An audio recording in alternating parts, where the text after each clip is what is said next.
So as I was saying, this is an introductory webinar for the County of San Diego's Housing Blueprint, and we're going to want to hear after my presentation your comments and questions.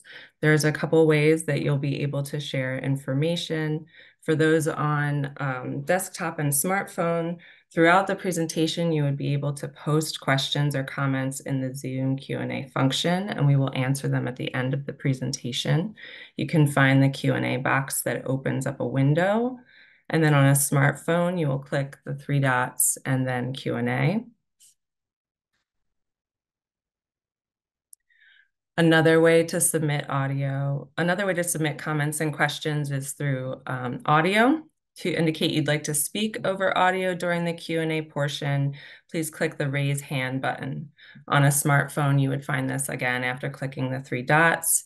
For those of you who are joining us by phone, you can press *6 to turn on your microphone and then *6 to turn it off.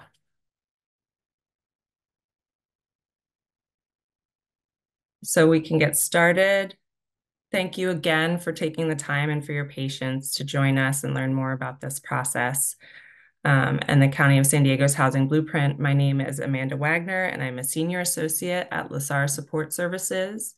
That's part of the consultant team and the family of companies with LaSalle that's brought on by the county to support the Housing Blueprint. I have colleagues that are joining me and will be on hand after the presentation to help answer questions during the Q&A and are helping with the logistics.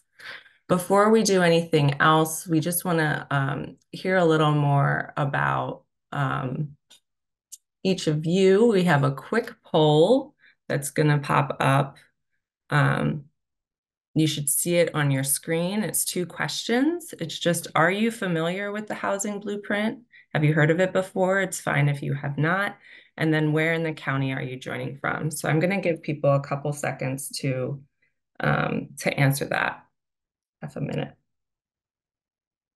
So it's looking like it's pretty mixed. 11 people have answered the poll, and it's about half have heard of the blueprint and half have not. So really appreciate having the diverse perspectives here today.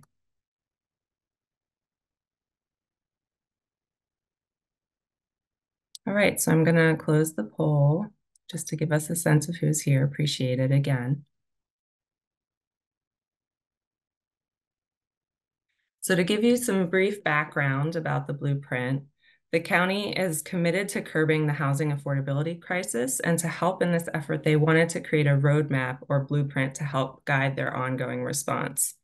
The blueprint will have goals, objectives, strategies, and short, medium, and long-term recommendations. It'll also guide the county's policies, programs, and even its organizational structure. So while many of the county's efforts to respond to the housing crisis are not new, the blueprint is relatively new. So I'll go into the timeline a little more, but it's been, since the end of 2022. This meeting is not the first or the only or the last opportunity for engagement. So as the blueprint is revised, additional engagement opportunities will be identified and shared. And we're open if you all have additional ideas for engagement that we should be considering and moving forward on. So today I'm going to provide a brief presentation with the county's housing scope and giving an overview of the housing blueprints. And at the end of that, there will be a Zoom poll. If you are joining just by phone, we'll be able to note that as a participant. But those who enter the poll at the end will be entered to receive a gift card. The survey will ask to confirm that you are not an employee of the county or the consultant team that would not be eligible, and to provide your preferred name and contact information. And after that, we'll have time for your questions and answers. So to begin, here is a map of the County of San Diego. You might be familiar with this. It just shows the 5 districts for the Board of Supervisors and the 18 cities. They're in the different colors. Outside of the 18 cities is the unincorporated area. So this mostly rural unincorporated area is home to about 500,000 people living in 175,000 homes. I want to talk briefly about the County of San Diego's housing scope or authority. So starting with land use, the ability to develop housing, the county has land use authority in the unincorporated areas of the county. So again, that's everywhere in San Diego County outside of the 18 cities. Housing projects that are built in any of the 18 cities must be approved by those governments. For funding, in terms of funding affordable housing projects, the county has housing funds that can be used anywhere in the county, but some funds are limited to the unincorporated area or to certain cities. The county also administers about 10,000 housing choice vouchers, also called Section 8 vouchers, that can be used in 13 cities and the unincorporated area. So the vouchers cannot be used in San Diego, Oceanside, Carlsbad, Encinitas, or National City, which each have their own allocation of vouchers. So that's developing housing, funding housing programs and projects, and then social services. The county generally funds various social services and can do so throughout the county. This includes many services available to people experiencing or at risk of homelessness. The lead homelessness agency is the Regional Task Force for Homelessness, which obviously coordinates with the county on services, funding, and governance. We're going to move now from the county's role in housing broadly to the housing blueprint specifically. So there's a 2-minute video created by the county, which gives an overview of the blueprint's purpose and need that I'm going to show.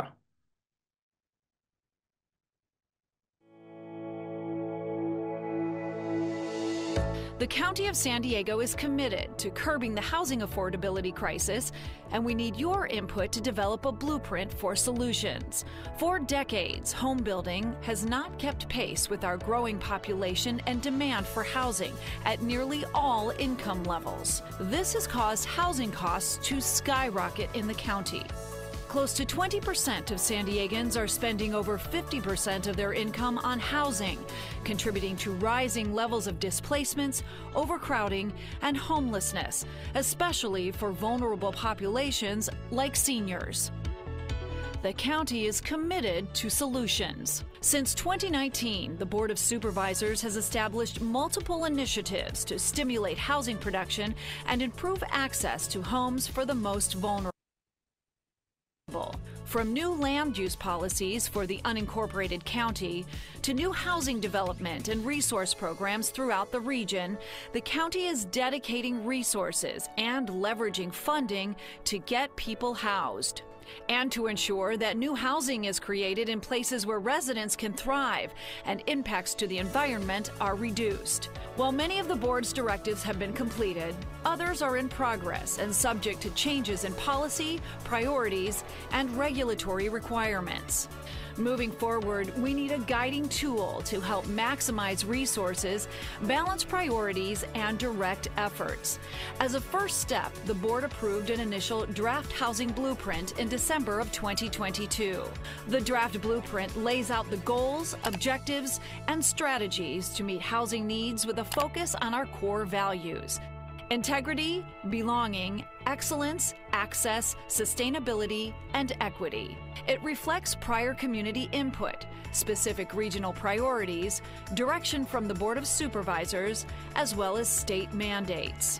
As we refine the blueprint, your feedback is important to ensure that any new factors in the changing housing landscape are considered. Thank you for being here. We look forward to hearing from you.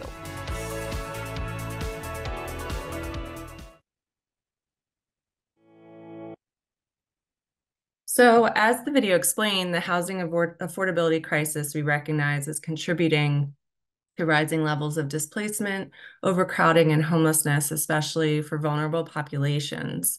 In the last couple of years, the Board of Supervisors has adopted over 20 different initiatives that are focused on increasing affordable housing, looking at stimulating housing production and providing direction in the areas of land use policy, housing development, and programming throughout the region. Many of those initiatives have been accomplished, but we recognize that there's still more to go. So in light of this, the county held a Let's Talk Housing workshop in December of 2022 that had the initial draft of the housing blueprint presented to the board. And then they conducted a series of engagements and feedback and brought on the consultant team at the end of or in the summer of 2023 to help further assess, refine, and finalize the blueprint. The goal is to have the blueprint approved by the Board of Supervisors next summer. So this is the timeline again briefly. So starting at the end of 2022, the Board of Supervisors directed the county to take action. In January through August of 2023, county staff conducted various outreach activities, which folks on this webinar may have participated in. And then in the current phase, LaSar and the consultant team is helping to finalize the blueprint.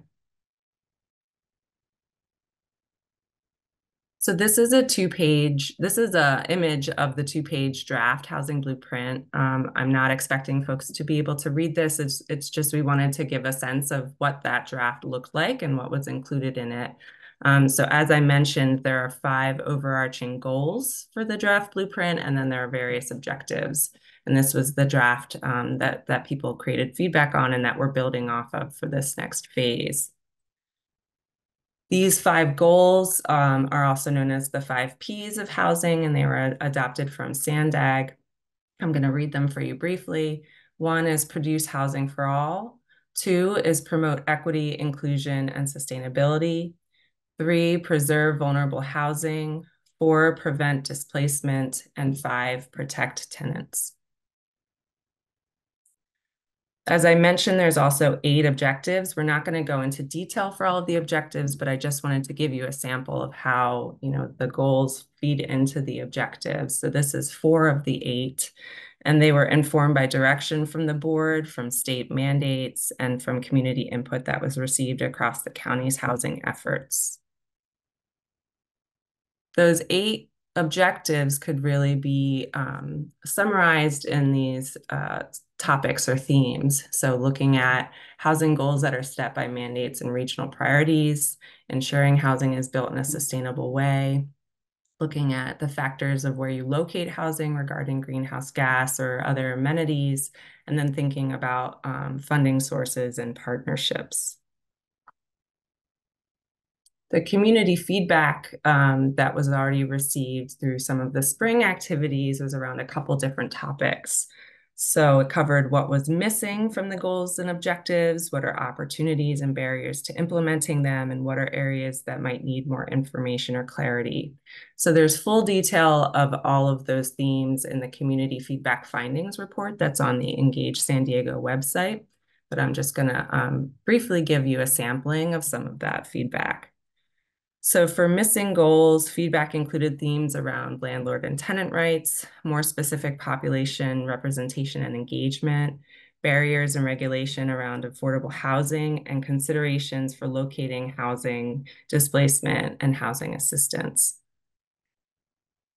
For the objectives, both what's missing and the opportunities and barriers to implement, there's feedback about feasibility, making sure this is a feasible plan, thinking about flexible and sufficient financing, looking at middle-income housing, social service investments, and agency coordination, among others, and implementation considerations around development costs, financing options, and partnerships.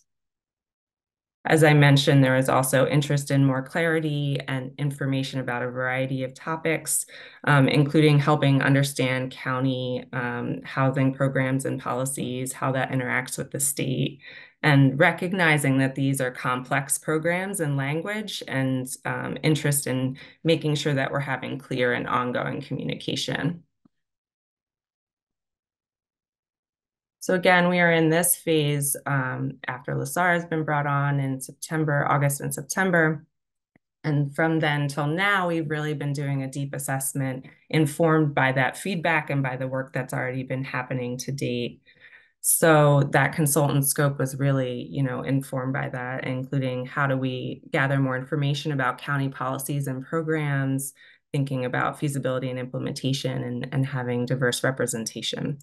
So briefly, we've done a county housing landscape as part of this work, looking at the county's existing housing system and its gaps, We analyzed a lot of data, including demographic data, data on housing production and needs in the unincorporated county, created an inventory of housing-related programs across county departments, met with staff of 14 different agencies, departments, and offices that have some nexus to housing.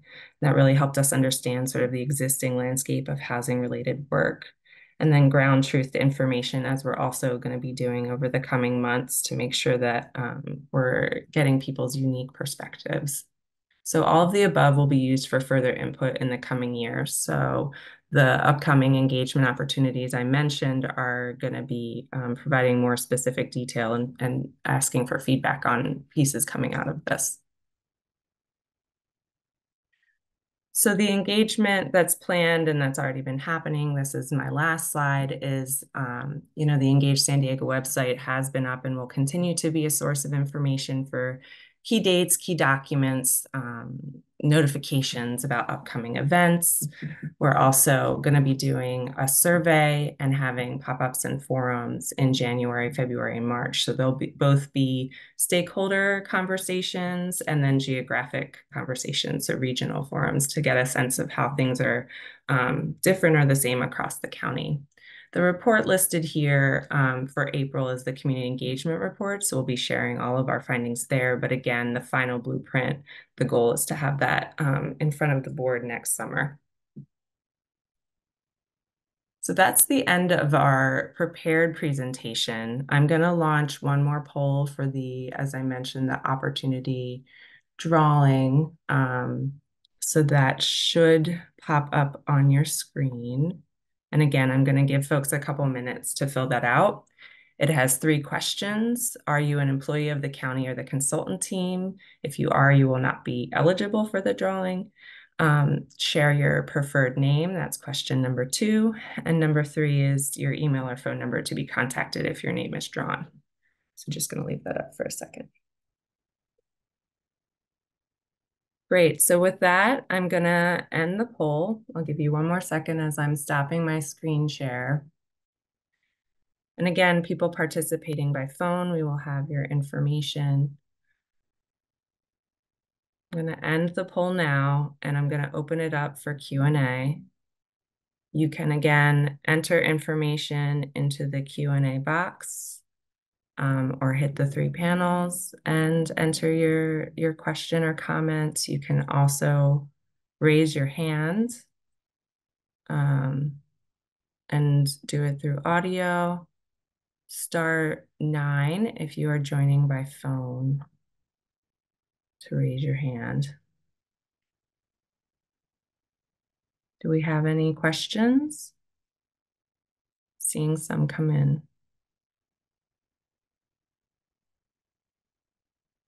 Evan is asking, how does this interact with the county's ongoing development feasibility analysis? Do any of my colleagues have information on that process and how this may interact with that? I can try and jump in, Amanda. My camera is disabled, so if anybody wants to enable it, I can try and join by video, but assuming you can all hear me. This is Craig Edelman. I'm a senior principal at Lazard Development Consultants and helping to lead this blueprint work with the county. We also work with the county on development feasibility analysis and financial analysis, et cetera. So I would say the quick answer is that this is more of a strategic effort or initiative that's included a significant amount of discussion with the county's, there I am, with the county's office, community development services that manages those programs. And we are considering a number of their processes for both deploying financial resources and prioritizing development types that would best lead to the best affordability outcomes. But I would say it's unlikely that the blueprint is going to directly in any amount of detail impact the county's current approach to to how it conducts feasibility analysis.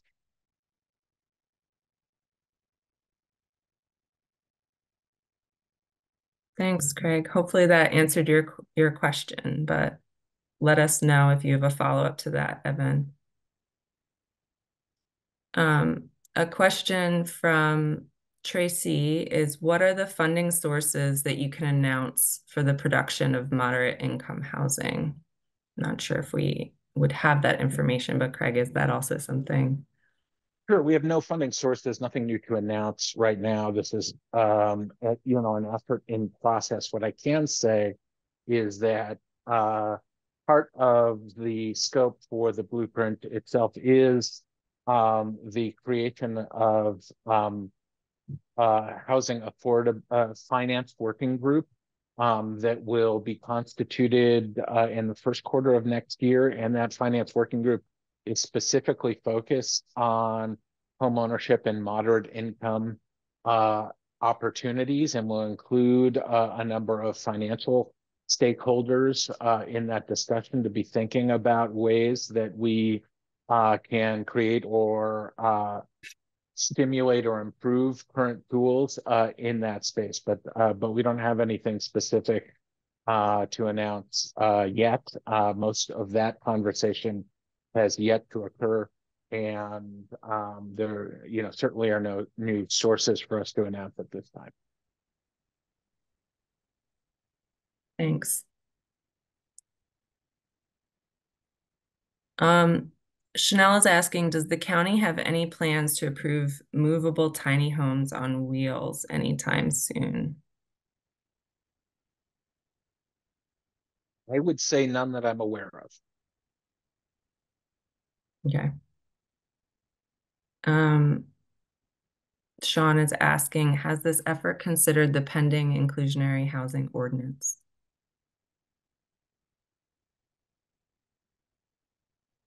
Inclusionary housing is one of the strategies we are looking at and discussing with the county team, with other stakeholders as well.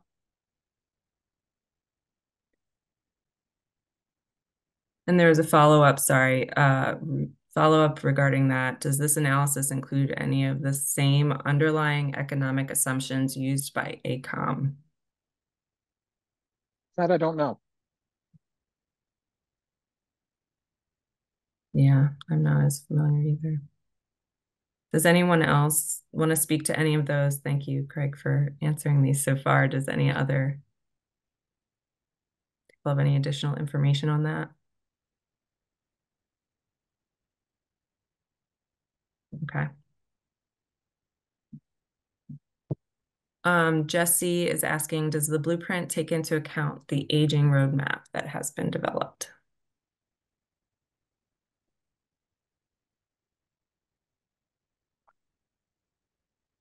I can't say specifically that I have familiarity with the aging roadmap.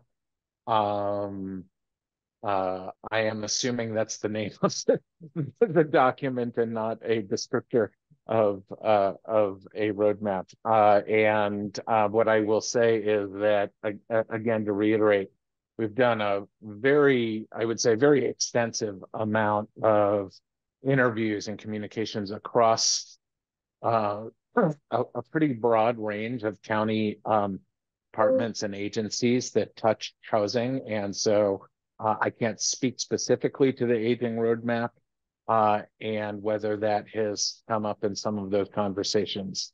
But I would imagine we have had conversations with leadership that's familiar with that roadmap, and to the extent that they found it or considered it valuable or applicable to a housing strategy, that they would have raised it. Sorry, I can't speak to it specifically in terms of direct knowledge.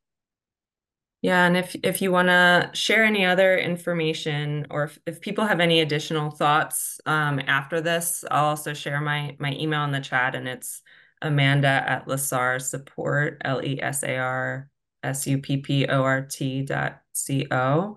I know, as Craig said, we've also been looking at older adults and engaging different people that have worked on design standards around that as well. So I know that that has been a part of the focus group conversations and some of the feedback we've already been hearing from there. It's about aging in place and livability. So I know that those topics have come up through previous feedback and through some of the engagement we've had already, but we'll look and make sure that we can look into what the aging roadmap is and make sure that that can be incorporated as we finalize next steps there too.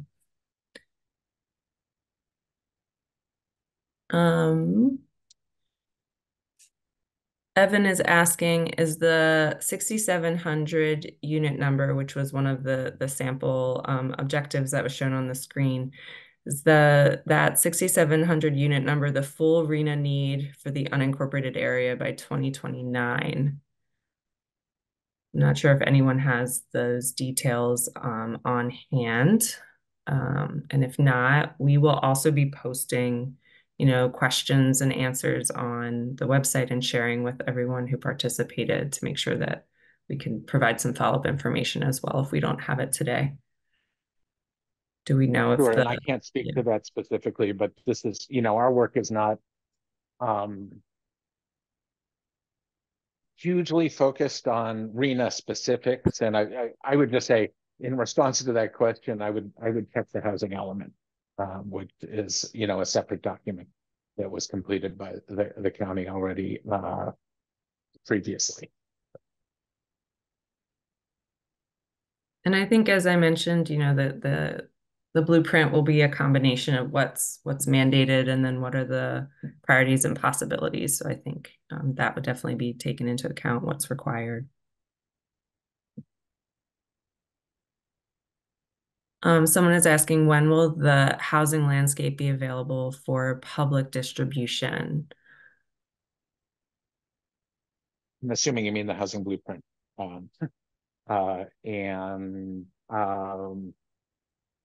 Gosh, Stacy, I think our target right now is this summer. If I'm correct. This summer, so I would expect after July. If you're referencing the housing landscape analysis that we did, that will be included as part of the housing blueprint as an exhibit. So you will be able to see what that analysis was.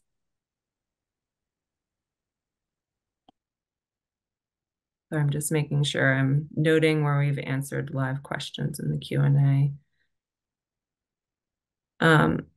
Levi is asking, are you aware of any plans to make the Housing Commission's down payment assistance more feasible in our unique market? It's a very narrow window they can help. So any plans regarding that program? I am not aware of that yet. That would seem to be a good issue for us to consider in the housing finance working group, again, which is focused on middle income and home ownership opportunities, and generally noting that that's going to be focused on areas of the county's jurisdiction, which would be primarily the unincorporated county, and the Housing Commission is a separate geography in most cases, although part of our work is looking at where San Diego Housing Commission and the county can collaborate better. And, particularly, I think, again, within that housing finance working group, might be able to share either programs or strategies around home ownership. So I think that's probably where that would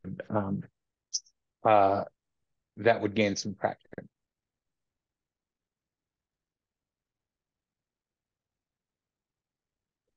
And then Chris is saying, if aging roadmap is replaced by legacy roadmap, does this change the response to the previous question of if that is being taken into account? I'm also not familiar, I'm sorry, with the legacy roadmap. Is anyone else?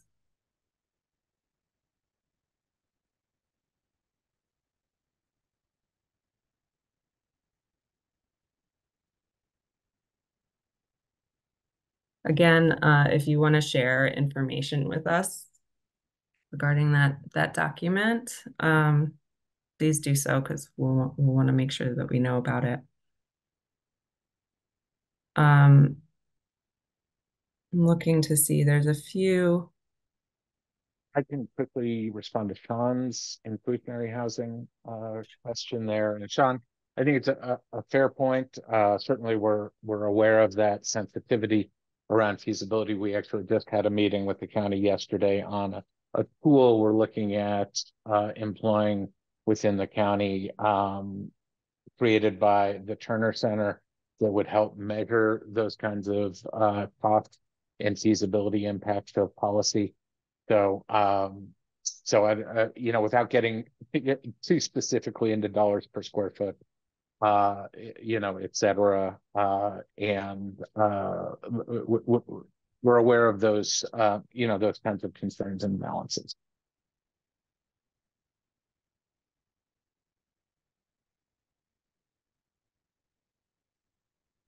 Does anyone have any other questions?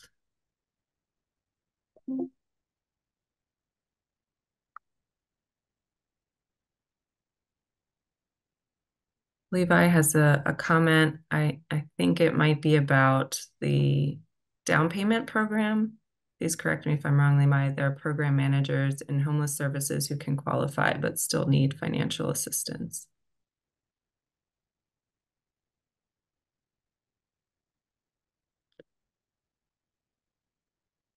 I think we're towards the end of the questions that were submitted through the Q&A. People have any others, you're welcome to add them. Or again, you can raise your hand to submit them through audio.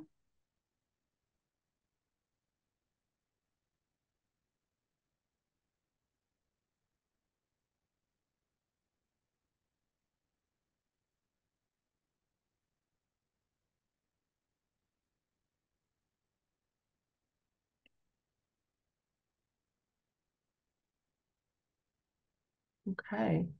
As we wrap up then, I'm going to, again, place in the chat, I have my email, amanda@lasarsupport.co. I have the Engage San Diego website. If you have additional thoughts of engagement opportunities we should be considering, previous engagement or feedback that we should be making sure is incorporated, please do let us know. Please feel free to reach out. My apologies again for the technical difficulties at the beginning of today's session, but really appreciate people taking the time to learn more about this process and this blueprint and more to come.